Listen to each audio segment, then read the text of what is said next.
தூங்கி எந்திரிச்சா நல்லா எந்திரிப்பாளா அழுவாளா இதேதான் சிந்தனையில ஓடும். சிவா வாட்டம் என்னைக்கு அவருனாலதான் எனக்கு அந்த மாதிரி ஆயிடுச்சு. என்னடா அழுவிட்டே இருக்காளே, நல்லா தானே இருந்தா, ஊர்ல நல்லா இருந்தாலே அப்படின்னு யோசிச்சுட்டே இருக்காங்க. இந்த செடியை 250 ரூபாய் குறைச்சி தர மாட்டாங்களா? ஈரோட்ல கிட்டத்தட்ட 3 செடி 4 செடி வந்தவொடனே இந்த சந்தையெல்லாம் ஒரு ரவுண்ட் அடிக்கணும். மேடம் எதையும் வாங்க மாட்டாங்க. அப்படியே ஒரு ரவுண்ட் அடிச்சுட்டு வந்து கடைசி கிளம்பி ரொம்ப நேரமா உட்காந்துருக்குங்க. ஏன்னா எங்க சின்ன மேடம் வந்து தூங்கிட்டு இருக்காங்க. அவங்கள டிஸ்டர்ப் பண்ண கூடாதுல்ல.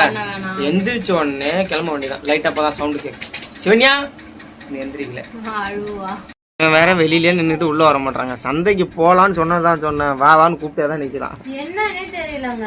அப்புறம் ஒரு விஷயம் நீங்க சொல்லுங்க, உங்க வீட்டுல எல்லாம் இந்த குட்டி பசங்க எப்படி இருக்காங்க? சிவாவுக்கு வந்து இப்ப 6 வயசு தான் ஆகுது. ரொம்ப சேட்டை பண்றான். எப்படியுமே கண்ட்ரோல் பண்ணவே முடியல. என்ன சொன்னாலும் கேட்கவே மாட்டேங்கிறான். அப்படியே ஒரு சில நேரம் திட்டுறோம், கை வந்த சரி, சில டைம் அடிச்சிடுறான். அப்படியே கஷ்டமா இருக்கு மனசு. ஆனா அவன் திரும்ப உடனே எதையாவது போட்டு உடைச்சிடுறான். என்னதான் திட்டுனாலும் ரொம்ப வித்தியாசமான எனக்கு அப்படியே அதாவது அவனுக்கு என்ன தோணுதோ அதான் பண்ணும். பயப்பட மாட்டான். அந்த கேரக்டர் ஒண்ணு இருக்கு. அது ஒண்ணும் பண்ண முடியாது. எல்லா வீட்லயும் குழந்தைங்க இப்படிதான் இருப்பாங்க. எங்க போனாலுமே வீட்டை விட்டு வெளில வர்றதுக்குள்ள வந்து ஒரு வழி ஆயிடுது. ஏமா சிவன்யா வர மாட்டாங்க அவ்வளவு சீக்கிரம் வீட்டு உள்ள பூந்தாங்கன்னா. எல்லாருக்குமே எல்லாத்தையும் எடுத்து வச்சுட்டு வர்றதுக்கு லேட் ஆகும். சரி போலாமா? ஃபர்ஸ்ட் வந்தவொடனே இந்த சந்தையெல்லாம் ஒரு ரவுண்ட் அடிக்கணும். மேடம் எதையும் வாங்க மாட்டாங்க. அப்படியே ஒரு ரவுண்ட் அடிச்சுட்டு வந்து கடைசியில் திரும்ப போய் ஃபர்ஸ்ட்லேயே வாங்கிட்டு போவாங்க. புளிச்சக்கீரை வாங்கிட்டு போறாங்க. கத்த 20 ரூபாயா. நீ திரும்புங்களாமா? உள்ளாய் வர்ற வேலை செடியை பார்த்துட்டாங்க. அதான் செடி வாங்கிட்டு போகலாமா என்ன கேட்குறான். கறிப்பழம் அங்கே இருக்கு, அது எவ்வளோன்னு கேட்டு வாங்கிட்டு போகணும். போன டைம் கொய்யா வாங்கிட்டு போனோம், அது இன்னும் காய்க்கல. சரி இந்த டைம் கறிப்பழம் வாங்கிட்டு போகலாம். மாமனார் வாங்கிட்டு வர சொல்லிட்டே இருந்தாரா, அதான் எவ்வளோ கேட்கணும். பேரம் பேசிட்டு இருக்காங்க. இந்த செடியை 250 ரூபாய் குறைச்சி தர மாட்டாங்களா? ஈரோட்ல கிட்டத்தட்ட 3 செடி 4 செடி எடுத்துட்டு வந்து கொண்டுட்டாரு. சரி இப்ப என்ன வேணுமா வேணாமா டக்குன்னு சொல்லு. யோசிக்காத, வாங்குறதா டப்புன்னு வாங்கிட்டு போய். ஆமா சரி டக்குன்னு சொல்லு. எதோ பாருங்க இந்த செடி தான் கறிப்பழம். மாமியார் வீட்டுல கூட நம்ம பிச்சு சாப்பிட்டோம்ல, அதுதான். ஆமா எப்பனா நட்டுக்கலாம். ஓகே முடிச்சுக்குமா? பாருங்க கடைசியில யோசிச்சு அந்த செடியை வாங்கல, வீட்டுக்கு போலாங்கிறான். 250 ரூபா அதிகமா இருக்குதான். போயிட்டு வந்துட்டேங்க. எப்பயுமே அரை முடிவா தான் குள்ளாய் எந்த வேலையும் செய்வா. அந்த இதுக்கு அப்புறம் நான் வேணான்ட்டு வந்துட்டேன். 250 ரூபா ரொம்ப அதிகம் அப்படின்னு சொல்லி குள்ளாய் சொல்றா. அதனால வந்துட்டேன். அது இல்லாம அது வாங்கி வச்சா இடத்தையும் அடைக்கிங்க. அதை வைக்கணும் நம்ம யோசிச்சு தான் அதை வாங்கணும். மழை டைம்ல வாங்கினா டப்புன்னு பிடிச்சிக்கும். இந்த டைம்ல கொஞ்சம் கஷ்டம் தான். அடுத்தது வந்து வளையல் போட சொல்லி குள்ளாய நிறைய பேர் கமெண்ட் அதே தான் சொல்லிட்டாங்க தொடர்ந்து. மெயினா அதுக்காக தாங்க போறோம். போயிட்டு வளையலை போட்டுட்டு சந்தையில் ஒரு பாப்பாவுக்கு ராகி இதெல்லாம் வாங்கணும். வாங்கல எதுவுமே. இந்த ரெசிபியும் போட சொன்னாங்களா, சரி அதுக்கெல்லாம் போயிட்டு அப்படியே வாங்கிட்டு வர வேண்டியதான். ராகி வாங்கிட்டு கிளம்புறோம். கொஞ்சம் லைட்டிங்லாம் சரி இல்லை, வெளிச்சம் எதுவும் இல்லை, அதனால இருட்டாக தான் இருக்கும் இந்த வீடியோவும். ஆம்லேட் போட்டிருக்காங்க மேடம். முட்டையெல்லாம் 2 முட்டைக்கு 1/2 கிலோ வெங்காயத்தை போட்டு ரெடி பண்ணிட்டு இருக்காங்க. அதான் இன்னைக்கு நமக்கு நைட்டு டிஃபனு. தண்ணி வந்துடுங்க திடீர்னு. இப்போ ஓடி போய் பிடிச்சி வச்சுட்டு வந்திருக்கேன். ஏன்னா திடீர்னு காலைல வராமல் போயிடும். இன்னொரு விஷயங்க, நாளைக்கு இல்லை, இந்த வீடியோ நாளைக்கு தான் போடுவோம். இது எலெக்ஷன் அறிவிப்பு. நேற்று நாங்கள் சந்தைக்கெல்லாம் போனாங்க. அதெல்லாம் வீடியோ எடுத்துமே அந்த வீடியோ போட முடியல. ஏன்னா நைட்டு பாப்பாவுக்கு உடம்பு சரியில்லை, காய்ச்சல் அடிச்சுட்டு ஒரு மாதிரி வாமிட் பண்ணிகிட்டே இருந்தாளா. அதனால் நைட்டு 2:45 வரையும் தூங்கலை. அவளும் 2:45 மணிக்கு தான் ரொம்ப அதிகமாகிடுச்சு. நார்மலாக தான் இருந்தது. அதனால் அந்த வீடியோ அப்படியே எடுத்து போட்டாங்க. அதான் சரி ஹாஸ்பிட்டலுக்கு போகலாம் அப்படின்னு கிளம்பிட்டுருக்கோம். குள்ளாய் வீட்டு வேலையெல்லாம் ரெடி பண்ணிட்டு இருக்கா. சிவன்யா வேற சோர்ந்து போயிட்டாங்க. ஒரு மாதிரி இருக்குது பார்க்கறதுக்கு, பிள்ளைய பார்க்கவே. வெயில் நல்ல ஜுரம் வந்தால் மட்டும் அவ்வளோ சீக்கிரம் சரியாக போகுது. மழை நாளில் கூட ஓகே, கிளைமேட் சேஞ்சாலும் வரும். இதுவும் அப்படி தான் வருது.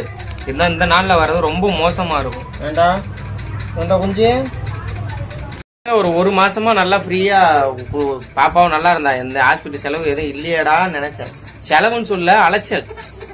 இவ்வளவு உடம்பு சரியில்லாமல் போச்சுன்னா எங்கள் மூஞ்செல்லாம் பார்த்தீங்களா அப்படியே அந்த மூஞ்சியாக ஒரு மாதிரி ஆகும். சிவா உடம்பு சரியில்லாமல் பண்ண அப்படிதான் எங்கள் 2 பேருக்கு. அதான் கிளம்பிட்டோம். இப்போ மணி இங்கேயே 10-11 ஆக போகுது. போய் டாக்டரை பார்த்துட்டு மருந்து மாத்திரலாம் எழுதி வாங்கிட்டு வர வேண்டியது. நான் போயிட்டு வந்துட்டேங்க. சிவன்யாவுக்கு பேராசிட்டமால் இப்போ உங்களை எழுதி கொடுத்தாங்க. போட்டு தூங்க வச்சுருக்கோம். ரொம்ப கதறி அழுகுறாங்க. என்ன பண்ணுறதுனே தெரியல. ஒரு மாதிரி இருக்குது. போனதுக்கு எனக்கு ஒரு ஊசியை குத்தி விட்டாங்க. அங்கே அப்படியே கிறுக்கிறுன்னு இருக்குது. எனக்கும் கொஞ்சம் நான் தான் சொன்னால தூக்கமின்மை பிரச்சனை வந்தது. நைட்டு என் பொண்ணால் தான் எனக்கு அந்த மாதிரி ஆயிடுச்சு. என்னடா அழுவிட்டே இருக்காளே, நல்லா தானே இருந்தா, ஊரில் நல்லா இருந்தாலே அப்படின்னு யோசிச்சுட்டே இருந்தோம். அதே ஒரு மாதிரி ஆயிடுச்சு. இப்போ புலம்பிட்டே இருக்கா.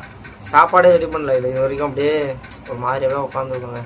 நிறைய பேர் திரும்ப வந்து என்ன கேட்டிருந்தாங்கன்னா, என்ன ஊருன்னு தான் கேட்டிருந்தாங்க.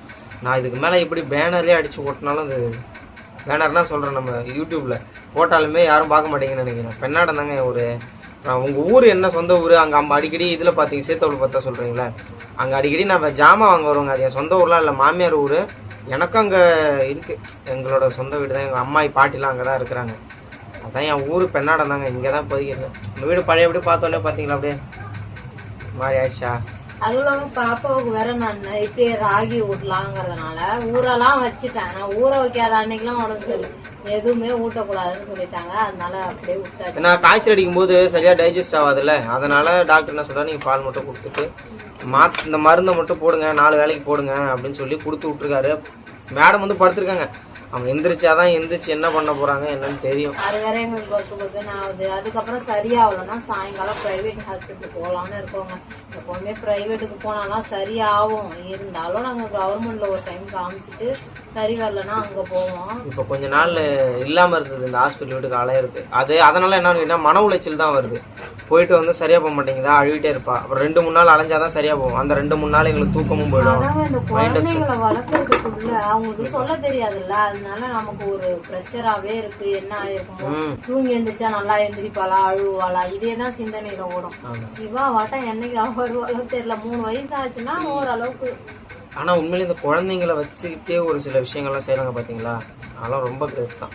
வீட்டுல ஹவுஸ் ஒய்ஃபை சொல்றேன், அவங்க குழந்தைங்களை மெயின்டைன் பண்ணுறது, நமக்கு சமையலாக இருக்கட்டும். இப்போ இந்த குழந்தைங்களை வச்சுக்கிட்டே 2 பேர் ஓரளவுக்கு பார்த்துமே எங்களால் எதுவுமே பண்ண முடியல, எங்களோட வேலையவே செய்ய முடியல. ஏதோ ஒரு பிரச்சனை வந்துட்டு அப்புறம் என்னம்மா அவ்வளோதாங்க அந்த விளாகும். இந்த விளாக் வந்து நான் 2 நாள் தான் எடுத்தேன், எதுவும் நினச்சிக்காதீங்க. ஏன்னா அந்த 2 நாளுமே என் பொண்ணாலே எனக்கு அந்த இது எடுக்க தோணல, சரியான தூக்கம் இல்லையா. இப்போ கூட எனக்கு ஒரு மாதிரி அப்படியே தலையெல்லாம் சுற்றி வலிக்குது. இன்னொரு வீடியோவில் மீட் பண்ணலாம், பாய்.